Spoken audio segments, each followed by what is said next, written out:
नाशिक शहरात गेल्या काही दिवसांपासून अपघाताचं सत्र सुरूच असल्याचं पाहायला मिळत आहे। कंटेनरनं दिलेल्या धडकेत एका दुचाकी चालकाचा मृत्यू झाल्याची धक्कादायक घटना नाशिक शहरातील बळी मंदिर चौफुलीजवळ काल सायंकाळच्या सुमारास घडली।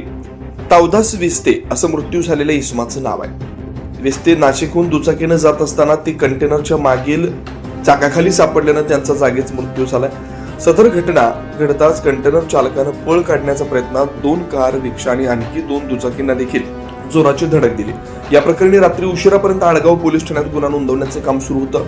घटनेचा पुढील तपास आडगाव पोलीस करतात। न्यूज महाराष्ट्रासाठी प्रतिनिधी अमोल वाघमोडे, नाशिक।